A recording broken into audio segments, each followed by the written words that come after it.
Hello, my name is Margaret Adele, and welcome to the March wrap-up. This was a long time in coming. I thought this month would never end. But this is also the end of a fun experiment that I set out for myself. Now, for the month of March, I wanted to make it a maximum month challenge where I set myself a maximum number of books I could read, specifically 8. The idea here was that I really needed to look into some of the bigger books I had, as well as stop and think about what books I really wanted to read, what was really catching my interest, versus picking whatever seemed short and quick to get that number of books higher. And it worked out pretty well. I love almost every book I read this month. And so I don't know that I'm going to do exactly that moving forward, but maybe occasionally giving myself this kind of maximum challenge again. But like last month, I'm going to do a similar setup for this month's wrap-up, where I will give a quick overview of the books I read for review, and also have those review links down in the description. So if you're interested in those books, you can go look at those. And then the second half of the video, the longer half, will be for the books that I didn't talk about in a review. Although for this month, I might have also talked about them in a vlog, because I've been vlogging a lot lately. I don't have anything better to do. Anyway, let's jump right into the review books. Up first for review was Masters of Deception by J.C. Kang. This is one of the many review books that I personally requested because I need to diversify my list. This is Asian Own Voices fantasy, all about a diviner / con man who has to arrange this group of various people to help him fight back against the local mafia that's running the city. If the mafia overtakes this strange pyramid with a gem on top, it could bring back the old orc gods and cause just a whole bunch of problems. The world building was a little bit tough for me to get into at first, and the characters were very disparate going into it. However, as the connections between them started to strengthen, and as the world building got a little bit easier to understand, it came together really well, and I am super excited for where it goes next. And I actually do have another of this author's work on my list. It is a prequel in the same universe, because the sequel has not been released yet, but gosh darn do I want it. Up next is the book that inspired the Maximum March Challenge in the first place, because it is a chonker, and that is Coliseum, Arcanist by Stovall. This is the third in the Frith Chronicles series, and it is 700 pages, revolving around a young boy named Frith, who I believe in this book has just turned 16, as he navigates his way being an Arcanist with his magical eldrin, a nightmare named Luther. In this book, they go to a dragon tournament where they all enter, while also low-key having to watch out because a world serpent might have just been born and it might be a portent of doom. It was a wild ride, and I loved this. No surprise. I love everything Stovall puts out, and I especially loved the ending, even though it ripped my heart out of my chest, and I am so desperate for the next one. So y'all gotta get on this series. I know it's gotten a lot more popular lately because the reviews on my channel have taken off, but y'all, it's great. You gotta check it out. Up next, another review book that I adored, and that is Deal with the Devil by Kit Rocha. This is a traditional book, actually, that I read for review. I got this for free from Bookish First, the raffle site, but I was super hyped for it, and the author duo is actually a hybrid authorship. This is their first traditional book, so I'm still counting it as part of my brand. Anyway, this is a post-apocalyptic tale about a group of mercenary librarians who team up with a group of super soldiers trying to uncover one of the vaults that holds some of the books from the Library of Congress after the fall of the world. Only there are secrets. But there are also found families, 2 found families, both with a ton of bisexuals coming together to create a bigger found family with more bisexuals. Why more people haven't done this, I don't know. But this book alone made me a big Kit Rocha fan. I've already been looking into their other discography, and I'm so bummed that you guys can't buy this one for so long, because its release date got pushed back because of the everything, so it's not coming out until July. But y'all are gonna need this because, oh, it's so good. Don't be put off by the fact that it's a post-apocalypse with the everything going on. It's still a fantastic book, and I highly recommend it. And another review book that I absolutely adored, because this was just a great month, and that is Dragon Called by Cara, Lockhart, and Cassie Alexander. This author duo wrote a paranormal romance all about a young Asian nurse who is tasked with basically sitting up with this patient overnight. She doesn't know why he's been injured, but it's very severe, and he's got this strange but brooding and alluring friend, the billionaire Damian Blackwood, and Damian Blackwood is a dragon shifter, and she discovers that over the course of the night, caring for his injured friend, and a lot of things ensue, and it's a very good, angsty paranormal romance. It is own voices. One of the author pair, Cara Lockhart, is Asian American, and the other is a nurse. So this has also been pushed back because Cassie Alexander is a nurse, and the everything is happening. It's not even on Goodreads, but I read it anyway because I loved it that much that I didn't care that I couldn't up my Goodreads goal. It will hopefully be coming out fairly soon. I believe Cara said they're waiting on Cassie to have some free time to like sign some boring legal stuff, but you know, a nurse right now doesn't have a lot of free time. Anyway, I really hope this comes out soon because I really want more people to read this. I loved it. All right, so those are my review books, and now we are on to the non-review books. And the first of that is Bitter Waters by Wen Spencer. This one was actually a reread. I picked this one up from a used bookstore forever ago, and I didn't realize until after I'd started it that it was the third in a series. And I think I might have actually talked about this on my channel. I can't remember, but at some point I decided, you know what? I'm going to go back and read the first two. And I did, and I loved them. And this is all about a young man named Ukiah Oregon, who was found as a 4-year-old child running with wolves, and no one quite knows where he came from. And the entirety of this series is him trying to figure out who he was, and he looks Native American, but is he, and what's his tribe, and what about all his strange abilities? Now, I will warn you, this is heavy sci-fi. A lot of aliens, a lot of like weird genetic stuff and weird technology, and I could tell that it was a lot to take in the first time because when I went through on Goodreads to update it, I realized the first time through, I actually gave this a 3-star. And then this time I gave it a 5-star because it was so good now that I understood all of like the alien sci-fi genetic weirdness.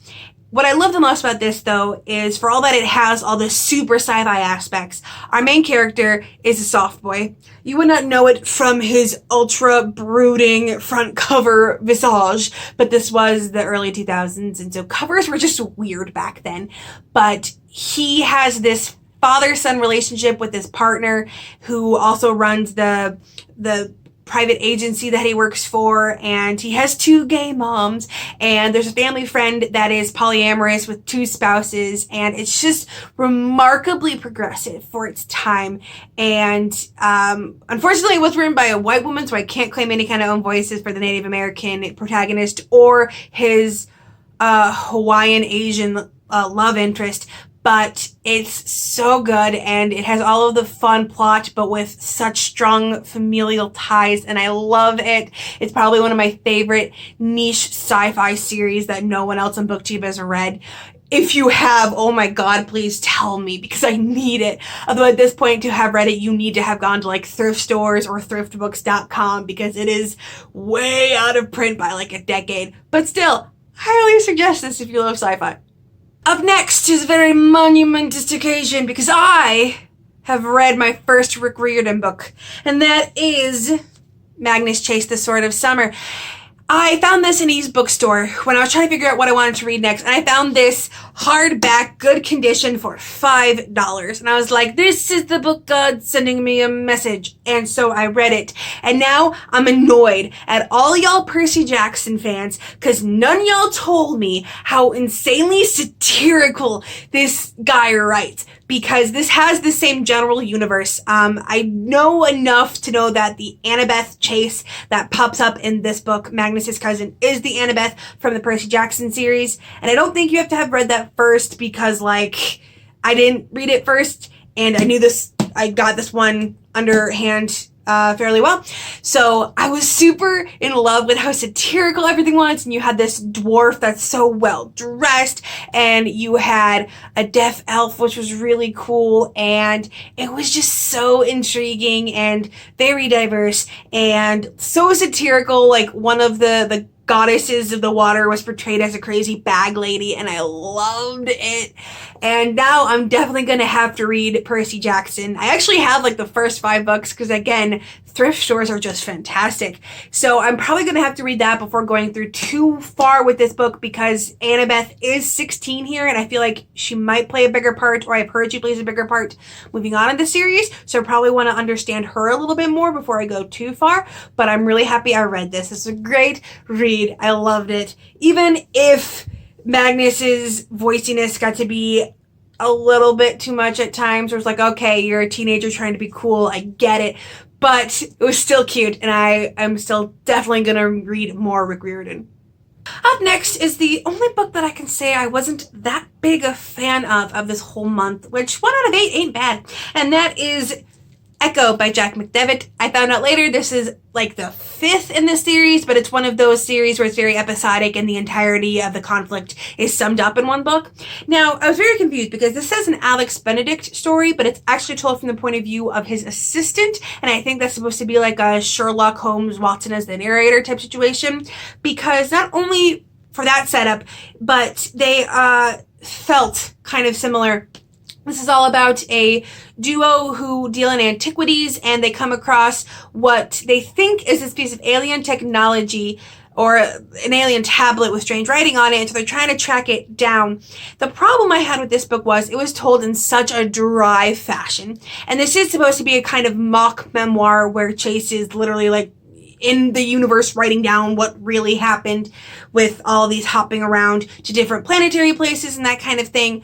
But because it was told so dry, and so this happened and then this happened, I didn't feel a lot of earnestness. And generally, I like at least some eagerness to some degree. I need to understand why the protagonists are doing what they're doing. But in this case, it was even more needed, because a lot of what they were doing in tracking down this tablet, like, ruined lives in some aspects, and it caused a lot of problems. And because I couldn't feel how much they wanted to find out where this tablet was and the history behind it, none of it felt justified. None of what they were doing in basically like ruining lives at certain points felt justified, because I didn't feel like they actually wanted it. It seemed like they were doing all of these things just to satisfy idle curiosity, and like, why? Like, I need to know that there's at least a good reason for you to do all of the things you're doing that might hurt others, but wasn't a big fan, so I won't be looking up the rest of the series at any point. And I'm actually going to be unhauling this book with the small pile of books that I'm unhauling, although I don't know where I'm going to give those, because you can't send books anywhere right now. But eventually, I will be getting rid of this one. And lastly was my pick for the Royal Weekender for the Book Junkie Trials. It was a 2-day readathon that was basically just supposed to be fun. And the one thing I loved about it was you could pick one book to fill all 3 prompts. I can speak good. And the 3 prompts for my team, the mages, where my magi at, were to read a 5-star prediction, purple on the cover, and the main character has to be searching for a new world. And my pick for that was Chris Longknife Deserter by Mike Shepard. This is the sequel to Chris Longknife Mutineer, and it is an early 2000s military sci-fi all about this young woman who was born as one of the most powerful families in the world. Her father is the prime minister of this planet, and both of her grandfathers were these big, like, military guys, and one of them is low-key like a king. And so she's been born into a lot of privilege, but decides to leave all of that to join the Navy. And what I loved about that is she's so much trying to both use her privilege for good, but also separate herself from it, because being one of those long knives comes with a lot of issues. She often has a target on her back, and so the people around her end up in the crossfire. And in this case, it revolves around her friend getting kidnapped, and she goes to this planet to rescue him, manages to rescue him just before a plague breaks out. And yes, it did feel a little bit too close for home. Thank you for asking. But she's quarantined on this planet, can't leave, even though, like, she's not sure that the plague is actually what it is. And fortunately, yes, the plague wasn't the major plot. It was more like very obviously a ploy to keep her there for other nefarious reasons. So she has to figure out what that is and help to get the quarantine broken. And it was a lot of action scenes and fight scenes, and I loved it, and a lot of witty banter and sarcasm between the group. I don't know that I would call them necessarily a found family. Didn't really get that vibe, but they're at least a very, like, capable working unit, if nothing else. I still enjoy this series. I don't think I love this one as much as the first, but the ending was very good, and I will definitely be continuing. So that is it, my March wrap-up, and it was a lot of fun to force myself to pick books and be very, very choosy. But moving forward, I am even more excited because April is Indie April, which means I am going to go ham reading indie books, specifically review books. I am once again open to review requests, and apparently it was very much waited for because the day I opened up again, I ended up with a new book on my review list, and then the very next day I had another one. So I gotta hit the ground running before I get overwhelmed again, and I will be reading almost exclusively indie. I'm not gonna say totally exclusively indie, because whenever I say that is the minute I want to, like, read this one random traditional book.